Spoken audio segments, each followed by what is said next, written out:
नमस्कार, मनी गुरु की इस खास पेशकश में आप सभी का स्वागत है। मैं हूं स्वाति रायना। गोल्ड ईटीएफ ने पिछले एक साल में कुछ 17% तक का रिटर्न दिया है।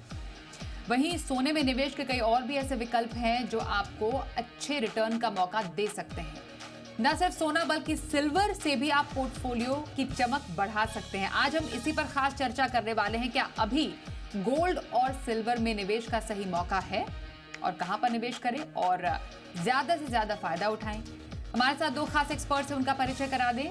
हेमंत रुस्तगी, सीईओ वाइज इन्वेस्ट, और Vikas Puri, head west zone Complete Circle Consultants. बहुत स्वागत करते हैं हेमंत जी और विकास, आप दोनों का ही हमारे साथ आज के इस खास कार्यक्रम में शामिल होने के लिए। तो बात यही हो रही है कि कैसे आप गोल्ड या सिल्वर को अपनी पोर्टफोलियो का हिस्सा बना सकते हैं। सबसे पहले अभी जो हम गोल्ड में एक्शन देख पा रहे हैं, हेमंत जी, क्या ये सस्टेनेबल है? क्योंकि काफी लोग ये जानना चाहते हैं, क्या सोने में जो हमने पिछले कुछ समय से तेजी देखी है, क्या इसका अभी फायदा उठाने का सही समय है और क्या आगे ये बरकरार रहने के संकेत हैं? जी स्वाति, मुझे लगता है कि जो हम तेजी सोने में देख रहे हैं, मुझे लगता है वो आगे भी सस्टेनेबल है, क्योंकि उसके लिए हमें एक कारणों को समझना होगा कि किस कारणों से हम गोल्ड प्राइसेस को ऊपर जाते हुए देख रहे हैं। तो सबसे पहला कारण तो ये है कि जो एंटिसिपेशन है कि फेड रेट कट करेंगे, और जाहिर सी बात है उसके बाद हमारे देश में आरबीआई भी रेट कट करेंगे, और उससे रिलेटेड जो इशू है कि डॉलर इंडेक्स जो है वो वीकर है और जो ट्रेजरी यील्ड्स है वो नीचे जा रही हैं।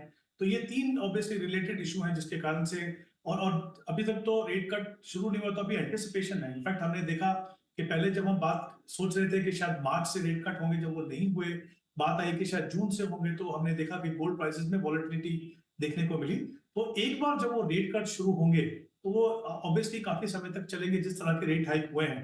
तो ये एक तो ये मेजर कारण है।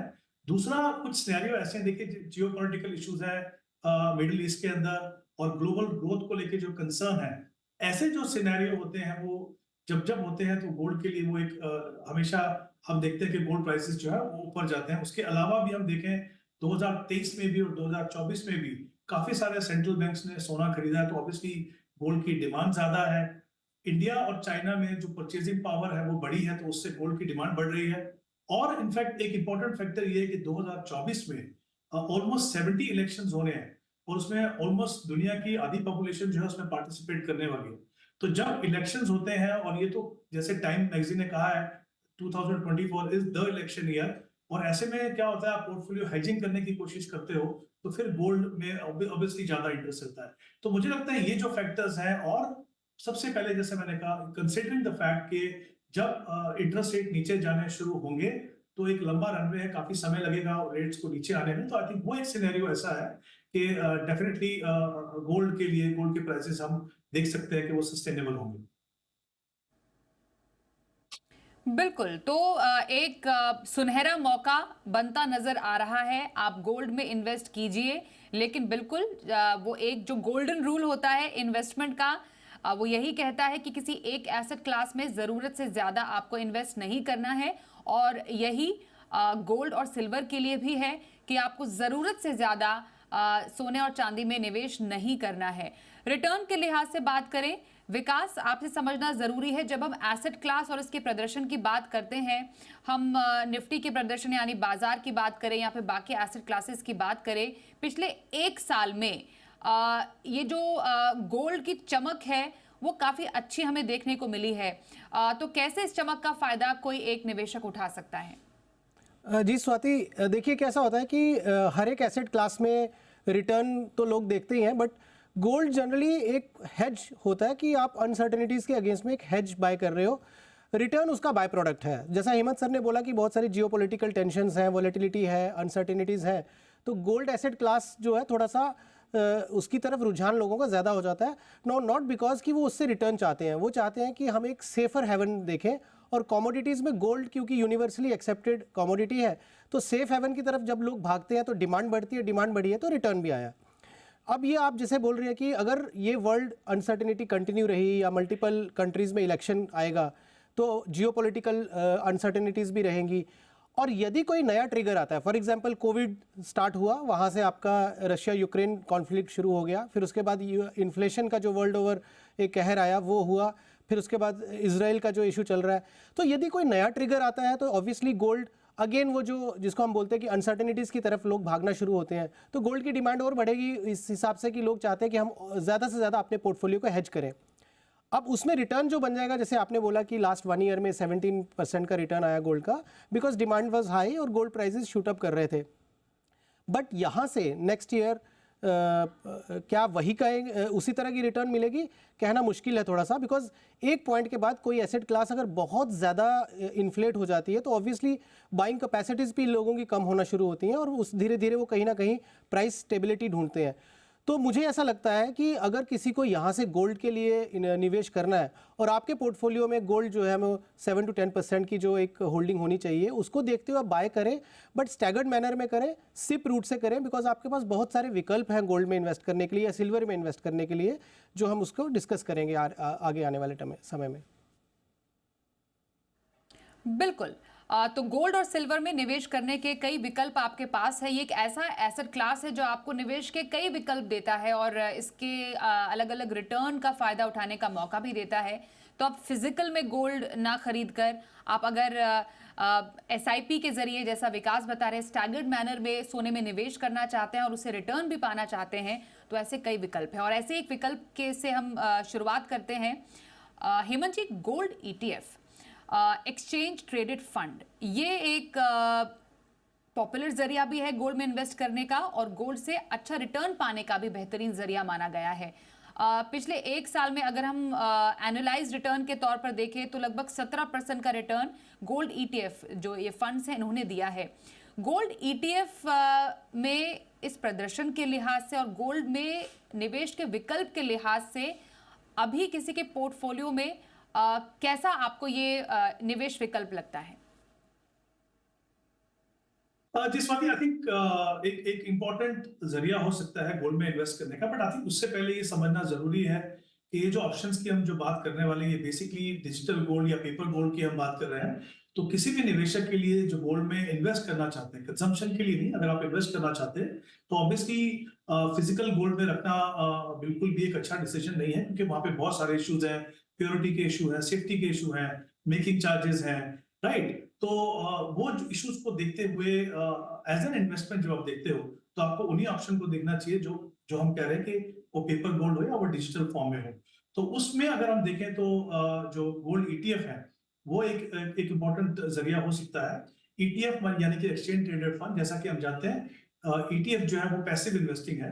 फर्क सिर्फ इतना है कि जब आप इक्विटी में इन्वेस्ट करते हो या किसी इंडेक्स में इन्वेस्ट करते हो तो अंडरलाइंग एसेट जो है वहां पे वो इंडेक्स होता है, और गोल्ड ETF में जब आप इन्वेस्ट करते हो तो वहां पे अंडरलाइंग एसेट जो है वो गोल्ड है।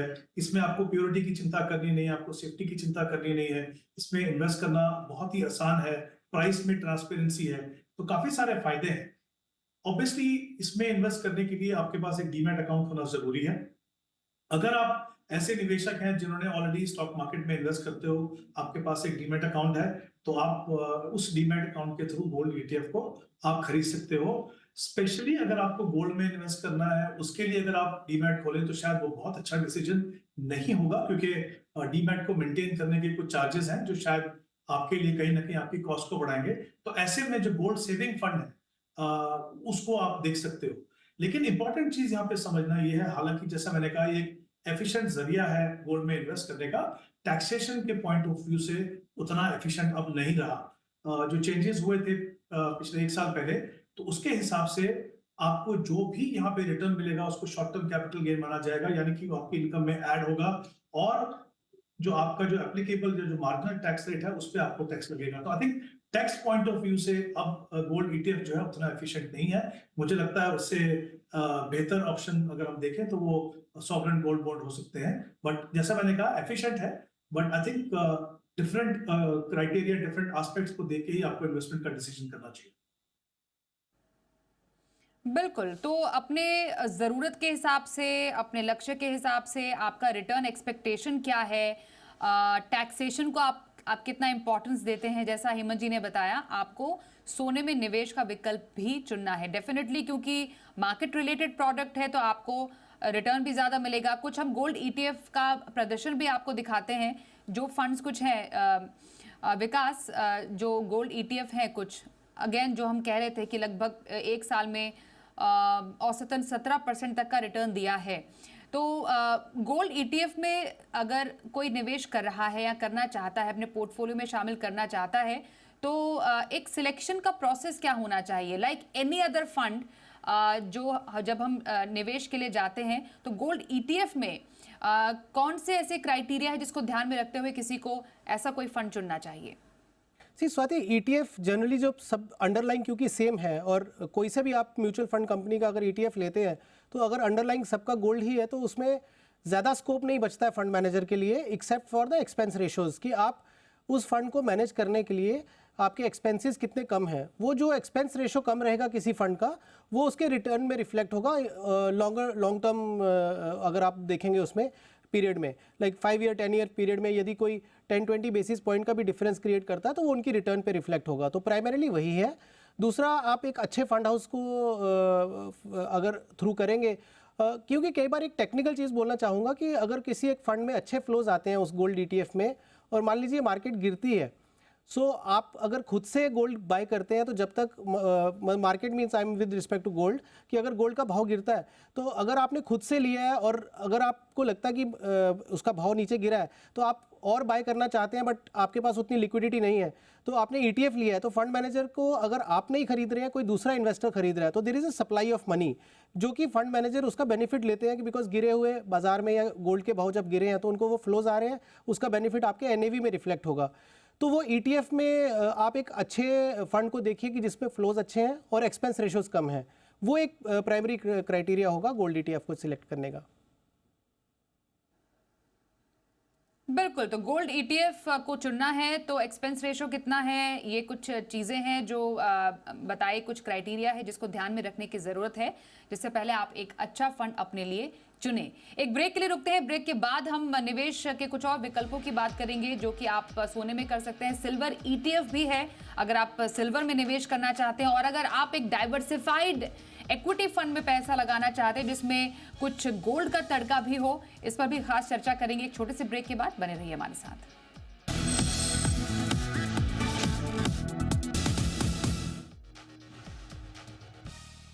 सोने में निवेश का क्या है सही मौका, पोर्टफोलियो में सिल्वर को कैसे शामिल करें, इस पर चल रही है खास चर्चा। हेमंत रुस्तगी और विकासपुरी हमारे साथ हैं। हेमंत जी, आपने सॉवरेन गोल्ड बॉन्ड का जिक्र किया था कि एक अच्छा तरीका हो सकता है, टैक्सेशन फ्रेंडली तरीका है सोने में निवेश का, पर किसी को शॉर्ट टर्म के लिए अगर गोल्ड से फायदा उठाना है तो सॉवरेन गोल्ड बॉन्ड शायद उनके लिए कारगर साबित ना हो। तो हम ये कह सकते हैं कि लॉन्गर टर्म के लिए सॉवरेन गोल्ड बॉन्ड, और अगर किसी को छोटे टर्म में निवेश करना है गोल्ड में तो इधर ईटीएफ या फिर गोल्ड फंड में आप निवेश का फायदा उठा सकते हैं। जी स्वाति, बिल्कुल एग्री करता हूँ। देखिए, जैसा मैंने पहले भी कहा था कि सॉवरेन गोल्ड बॉन्ड जो है वो बहुत ही एफिशिएंट एक इन्वेस्टमेंट व्हीकल है गोल्ड में इन्वेस्ट करने की, उसके बहुत सारे फायदे हैं। तो जैसे हम अगर आप, लेकिन उसमें इंपॉर्टेंट चीज ये है कि आपको वो 8 साल की ड्यूरेशन होती है उसकी। हालांकि आपके पास लिक्विडिटी होती है वहां पे, सेकेंडरी मार्केट में वो लिस्ट होते हैं, लेकिन वहां पे लिक्विडिटी का इशू होता है, सही प्राइस मिलने का इशू होता है, ऑब्वियसली टैक्सेशन डिफरेंट होता है, क्योंकि सॉवरेन गोल्ड बॉन्ड को अगर आप 8 साल तक होल्ड करते हैं तो वहां पे आपको बिल्कुल भी कैपिटल गेन टैक्स नहीं देना है। तो मेरा ये मानना है कि जो जितनी एफिशिएंट वो व्हीकल है उसके हिसाब से अगर आपके पास लंबा समय है, अगर आप आइडियली मैं कहूंगा कि अगर आप उसको टिल मैच्योरिटी होल्ड कर सकते हो तभी आपको सॉवरेन गोल्ड बॉन्ड में जाना चाहिए, क्योंकि जो सेकेंडरी मार्केट की जो लिस्टिंग होती है वो इतनी एफिशिएंट नहीं है, both in terms of liquidity और प्राइसिंग। तो अगर आपको शॉर्ट टर्म के लिए इन्वेस्ट करना है और आपको पेपर फॉर्म में इन्वेस्ट करना है तो बिल्कुल सही है। आई थिंक गोल्ड ईटीएफ अच्छे हो सकते हैं। अगर आपके पास डीमैट अकाउंट नहीं है तो जैसे मैंने कहा कि जो गोल्ड सेविंग फंड्स हैं उनको आप देख सकते हो, अगर आपको प्योर गोल्ड में इन्वेस्ट करना है। ऑब्वियसली उसके अलावा भी और ऑप्शंस हैं, बट वो शॉर्ट टर्म की ऑप्शंस नहीं है यहाँ पे। तो शॉर्ट टर्म में अगर आपको करना है तो ये दोनों ऑप्शंस सॉवरेन गोल्ड बॉन्ड से बेहतर है। बिल्कुल, गोल्ड में निवेश के विकल्पों पे हमने चर्चा की। अब तो आप सिल्वर में भी इन्वेस्ट कर सकते हैं। सिल्वर ईटीएफ कुछ सालों पहले इसको इंट्रोड्यूस किया गया था। विकास, सिल्वर को एक पोर्टफोलियो का हिस्सा बनाने के क्या फायदे हो सकते हैं, क्योंकि गोल्ड में तो हम पारंपरिक तौर से निवेश करते ही आ रहे हैं और उसके बाद उसके निवेश के विकल्पों को भी लोगों ने पसंद करना शुरू किया। सिल्वर में क्या ऐसी खासियत हो सकती है जिसका फायदा एक निवेशक अपने पोर्टफोलियो में उठा सकते हैं? स्वाति, सिल्वर भी एक हेज की तरह काम करता है, लेकिन इंडिया अगर स्पेसिफिक देखेंगे तो सिल्वर की भी ऑस्पिशियस वैल्यू बहुत है, बिकॉज अगर आप फैमिली फंक्शंस या रिचुअल्स होते हैं तो उसमें सिल्वर की यूजेज काफ़ी है। और यदि कोई व्यक्ति ये सोचता है कि उनका एक लाइफ में कुछ पड़ाव ऐसे आएंगे जैसे बच्चों की शादी को लेके या कोई रिचुअल्स को लेके, तो उनमें उनको कभी सिल्वर की ज़रूरत पड़ेगी, तो अभी से अगर वो उनको एक्यूमुलेट करना चाहते हैं तो वो कर सकते हैं। क्योंकि सिल्वर में एक बहुत बड़ा इशू क्या था कि प्योरिटी का बहुत बड़ा एक गैप रहता है। अगर आप गोल्ड की बात करेंगे तो थोड़ा सा इम्प्योरिटी गोल्ड में भी आप फिजिकल में पाई जाती है, लेकिन सिल्वर में बहुत ज़्यादा मात्रा में होती है। तो ये सिल्वर ETF के थ्रू अगर सिल्वर में आप बाय कर रहे हो तो आपका एक ये जो इम्प्योरिटी वाला इशू है वो आपका एड्रेस हो जाता है। और जैसा ETF रूट से अब क्योंकि रिटेल इन्वेस्टर्स सिल्वर बाय कर सकते हैं, तो ये एक बहुत अच्छा विकल्प है सिल्वर को बाय करने का। सिल्वर काफ़ी सारा इंडस्ट्रियल यूज़ में भी होता है। सो आने वाले समय में जो सिल्वर है और प्योर सिल्वर की जब हम बात करते हैं तो क्वाइट पॉसिबल कि सिल्वर की डिमांड और बढ़ेगी। ये आपके फार्मा कंपनीज़ या आपके इंडस्ट्रीज़ जो होती हैं, इंडस्ट्रियल यूज़ में इसका काफ़ी ज़्यादा वो होता है। तो सिल्वर ETF जो है आपका जो प्योरिटी का इशू है उसको बहुत हद तक चेक करता है। और जैसा मैंने बोला कि यदि आपका पोर्टफोलियो को हेज करना है तो silver can be A part of it. Now generally हम ये बोलते हैं कि एसेट एलोकेशन में आप कमोडिटीज़ या स्पेशली गोल्ड को जो है वो आपका 7 to 10% होल्डिंग आपके पोर्टफोलियो की हो सकती है। और यदि आप सिल्वर भी उसमें ऐड कर रहे हैं तो आपका पोर्टफोलियो जो ओवरऑल 10% का आप कमोडिटी रखना चाहते हैं तो उसमें गोल्ड और सिल्वर में एक डिवीजन कर सकते हैं। ऑब्वियसली गोल्ड उसमें मेजॉरिटी अपना शेयर देखेगा, but silver can also be A part of the portfolio. Okay, तो सिल्वर को भी अपने पोर्टफोलियो का हिस्सा बना सकते हैं सिल्वर ETF में निवेश करके। ये आप तरीका अपना सकते हैं अपने पोर्टफोलियो में कमोडिटी को शामिल करके, क्योंकि एक हम एलोकेशन अराउंड 10% तक के एलोकेशन की बात यहाँ पर करते हैं जो आप सिल्वर या गोल्ड को दे सकते हैं। हेमंत जी, तो क्या ये तरीका भी हो सकता है कि अगर आपको इतना ही एलोकेशन करना है तो बिना किसी झंझट के, बिना किसी हेडेक के आप एक मल्टी एसेट एलोकेशन फंड में इन्वेस्ट कर दीजिए, जिसमें आपको इक्विटी का फायदा भी मिलेगा, डेट की सिक्योरिटी में भी मिलेगी और सोने की चमक भी आ जाएगी? जी बिल्कुल स्वाति, आई थिंक ये बहुत ही अच्छी ऑप्शन है, स्पेशली अगर आप मान लीजिए किसी पर्टिकुलर गोल के लिए मीडियम टर्म के लिए आप इन्वेस्ट कर रहे हो और आप चाहते हो कि आपका पूरा पैसा एक पर्टिकुलर एसेट क्लास में नहीं जाए, आपको सही लेवल का डाइवर्सिफिकेशन मिले, तो मुझे लगता है वहां पे मल्टी एसेट फंड बहुत ही अच्छी ऑप्शन है।